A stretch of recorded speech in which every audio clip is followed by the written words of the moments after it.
시청자 여러분 안녕하십니까? 헬로티비 뉴스입니다. 네, 시청자 여러분 오늘 혹시 장 보러 대형마트 다녀오셨는지 모르겠습니다. 백신 접종 완료나 PCR 결과 음성 증명서가 있어야만 들어갈 수 있었을 텐데요. 이른바 방역 패스가 있어야만 백화점과 대형마트 같은 시설에 들어갈 수 있는 조치가 10일부터 시작됐습니다. 네, 코로나19 감염 위험을 줄이자는 취지잖아요. 그렇죠. 하지만 이 방침을 두고 입장 차이는 여전합니다. 정부가 개인의 권리를 과도하게 침해하고 있다는 주장과 감염병 통제를 위해서는 필요하다는 주장이 맞서고 있는 건데요. 만원 버스나 지하철은 괜찮고 대형마트는 안 된다. 이런 의문을 제기하는 분들도 역시 많습니다. 네, 또 최근에 학원이나 독서실과 같은 것들도 논란이 됐었는데 그럼요. 법원이 방역 패스를 적용하는 건 일단 멈추라는 결론을 내렸잖아요. 네. 자, 이외에도 관련 소송이 잇따르고 있는데 앞으로 법원이 어떤 판단을 내릴지도 지켜봐야겠습니다. 오늘 헬로티비 뉴스 시작하겠습니다.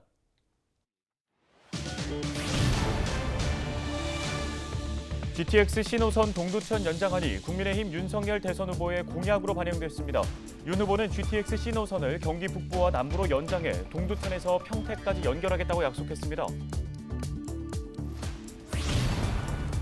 의정부시 의회 국민의힘 의원들이 8호선 의정부 연장을 위해 남양주시 의회와 협력을 다짐했습니다. 최근에는 남양주시 의회와 8호선 연장안에 대한 간담회를 가졌는데 어떤 이야기들이 오갔는지 살펴봤습니다. 고농도 미세먼지가 월요일까지 계속되고 있습니다. 11일부터 반짝 한파가 이어지면서 북쪽 찬바람이 유입되면 미세먼지 농도가 해소될 것으로 보입니다. 포천시가 자연재해 예방을 위해 오는 2025년까지 485억 원을 투입합니다. 관련 소식 전해드립니다.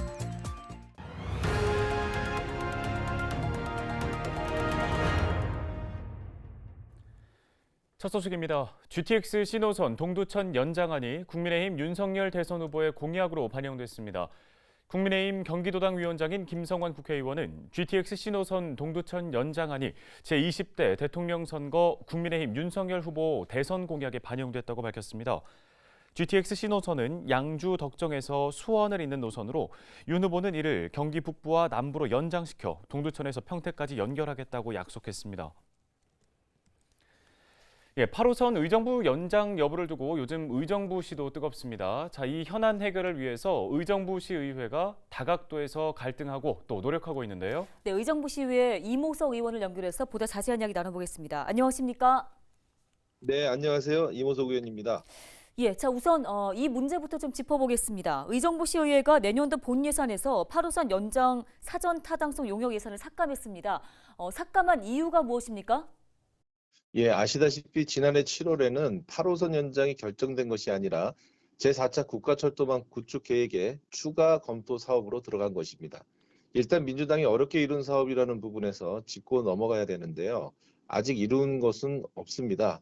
추가로 검토하겠다는 것을 마치 8호선 확정처럼 분위기가 만들어져 가고 공동 영역비를 지난 12월에 통과하지 않으면 8호선이 못 들어오는 것처럼 말하는 것 또한 잘못된 것이라고 생각됩니다. 2022년도 제1회 추경 예산 편성까지 2달여 기간 동안 양 지자체 간의 협약서라도 먼저 작성하고 그에 따른 공동 영역의 소유 예산을 제1회 추경 예산에 다시 편성되기를 주문한 사항입니다. 네, 관련 용역을 실행하는 게 시급한 게 아니라 확정을 짓는 일이 더 절실하다는 말씀이신데요. 그렇기 때문에 남양주와의 공조가 더 중요하다 이렇게 보고 계시는 거죠? 네, 그렇습니다. 사업 노선의 70% 가까이가 남양주시입니다. 소통 없이는 힘듭니다. 당장 시급히 예산을 편성하여 용역을 추진하기보다는 남양주시와 상호 협력하여 면밀하고 구체적인 계획이 수립된 이후에 공동으로 용역을 추진해야 효과적인 광역철도 사업 추진의 기반이 마련될 수 있다고 판단됩니다. 광주시와 성남시도 우리와 비슷한 예인데요. 두 지자체가 8호선 연장을 위하여 지난 2019년 12월 23일에 업무 협약식을 먼저 맺었고요. 그런 후에 2020년 6월 23일 경기 광주 오포에서 분당 간 교통개선 대책 수립 및 사전 타당성 용역에 공동 용역비 3억 원을 들여 착수하였습니다. 공동 용역은 이렇게 하는 것입니다. 예, 남양주와의 공조를 위한 행동 중에 또 하나일 텐데요. 자, 최근에 간담회가 있었다고 들었습니다. 이 자리에서 어떤 이야기들이 오갔습니까? 여러 가지 이야기가 나왔는데요. 지자체 간의 사업에 있어서 선행적 절차가 반드시 필요하다. 양쪽 지자체의 의지를 담은 내용으로 협약서를 먼저 맺고 그 후에 공동 용역을 추진하는 것이 맞다. 이런 설명과 앞으로 세워질 역의 숫자, 노선의 거리, 모든 요소를 포함한 내용을 가지고 지자체 간의 과업 범위를 정해야 하며 그 이후에 공동 용역비 산정을 해야 한다는 설명도 함께 들었습니다. 또한 누가 발주처가 될 것인가도 정해야 한다는 그러한 말도 들었습니다. 너무도 당연한 수순입니다. 네, 이 8호선 연장 확정을 시민들도 한마음으로 바라고 있습니다. 시의 역할도 중요할 텐데요. 의정부시가 어떻게 나서야 한다고 보십니까? 마치 용역만 하면 타당성이 나올 거라는 희망 고문을 할 때가 아니라고 생각합니다. 타당성 용역은 확인하는 절차이지 타당성을 높이는 건 아닙니다. 지금 의정부시가 해야 할 일은 타당성을 높일 수 있는 도시계획을 준비해야 합니다. 성남시가 했던 것처럼 제2, 제3의 테크노밸리, 그리고 대기업 R&D 센터 유치 등 노선 인근의 미래 수요까지 만들어서 타당성 용역에 포함시킬 준비를 해야 한다는 것입니다.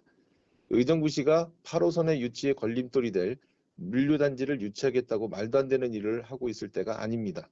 이제 의정부시는 의정부의 미래 비전을 고민하고 현안 사업의 재검토와 새로운 도시계획을 만들어 가야 합니다. 모든 것은 차기 시장에게 숙제로 넘겨야 합니다. 네, 잘 들었습니다. 의정부시의회 임홍석 의원이었습니다.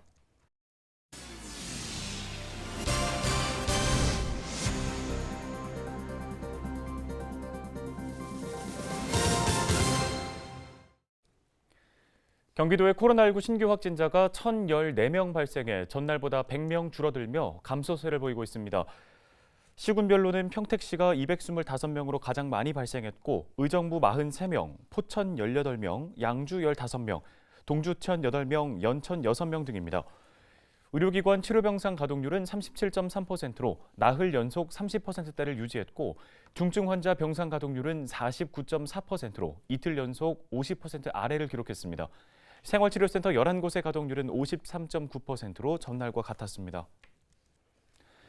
다음은 한 주간의 경기도 소식을 정리해드리는 주간 경기도 시간입니다. 경기도의 코로나19 신규 확진자가 크게 줄면서 의료기관의 병상 가동률이 50%대 이하로 떨어졌습니다. 네, 코로나19 등 감염병 위기를 극복하기 위해 경기도와 5개 상급 종합병원이 손을 맞잡았는데요. 주간 경기도 소식 김호 기자가 정리했습니다. 경기도의 코로나19 신규 확진자가 대폭 줄었습니다. 지난해 12월 26일부터 지난 1일까지 도내 확진자는 9,400여 명으로 전주에 비해 2,500여 명이 감소했습니다. 확진자 감소로 병상 가동률도 크게 떨어졌습니다.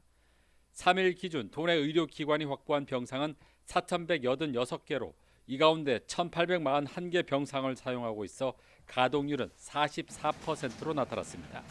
이는 전주 65%에 비해 11%포인트 감소한 것입니다. 특히 중증 환자 병상 가동률은 62%로 전주 81%에 비해 19%포인트 줄어 병상 운영에 숨통이 트였습니다.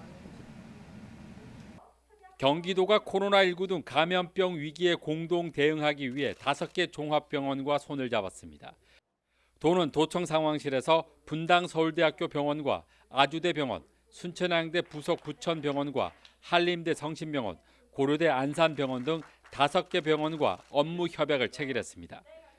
각 기관은 이번 업무 협약을 통해 네트워크를 구축하고 위기 대응에 협력하며 정보 공유와 의료 시스템 운영 등에 상호 협력하기로 했습니다. 한편 질병관리청은 감염병 병상 확보를 위해 오는 13일까지 수도권 감염병 전문 병원 공모를 실시합니다. 선정된 병원에는 449억 원을 지원해 중환자실 6개와 음압병실 30개, 외래 관찰 병상 2개와 음압 수술실 2개를 조성할 예정입니다. 코로나19 감염을 막기 위해 공공버스 탑승 시 비접촉 요금 결제 서비스가 도입됩니다. 오는 24일부터 김포 지역을 시작으로 시행되는 이번 서비스는 스마트폰에 비접촉 요금 결제인 태그리스 페이 앱을 설치한 후 교통카드를 등록하면 별도의 카드 접촉 없이 자동으로 결제가 이루어집니다. 또 승객이 버스에서 하차하기 전에 모바일 하차 벨을 누르면 운전자에게 전달돼 하차 벨을 손으로 누르지 않고 목적지에 내릴 수 있습니다. 서비스 대상은 경기도 공공버스 노선 212개, 1,760대로 의정부와 양주, 포천 등 3개 시에서는 다음 달 21일부터 시작됩니다. 경기도가 코로나19로 어려움을 겪고 있는 음식점을 돕기 위해 100억 원의 운영 자금을 지원합니다. 지원 규모는 업체당 최대 2천만 원이며 1%의 금리로 1년 거치 2년 균등 분할 상환 조건으로 융자받을 수 있습니다. 운영 자금은 생산시설 현대화와 노후시설 개선, 운영 자금 등으로 사용할 수 있습니다. 도는 지난해에는 모범 음식점에 한해 운영 자금을 지원했지만 올해는 전 음식점으로 지원 대상을 확대했다며 100억 원의 예산이 소진되면 추경을 통해 예산을 확보해 융자를 계속 지원할 예정이라고 밝혔습니다. 헬로티비 뉴스 김호입니다.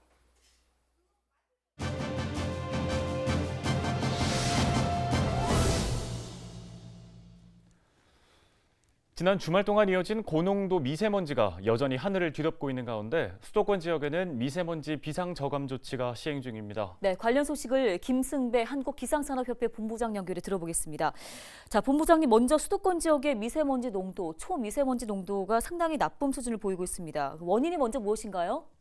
네, 계절적으로 가을과 겨울, 봄까지는 건조한 계절이기 때문에 비가 많이 오는 여름철과 달리 미세먼지 농도가 높아지는 계절입니다.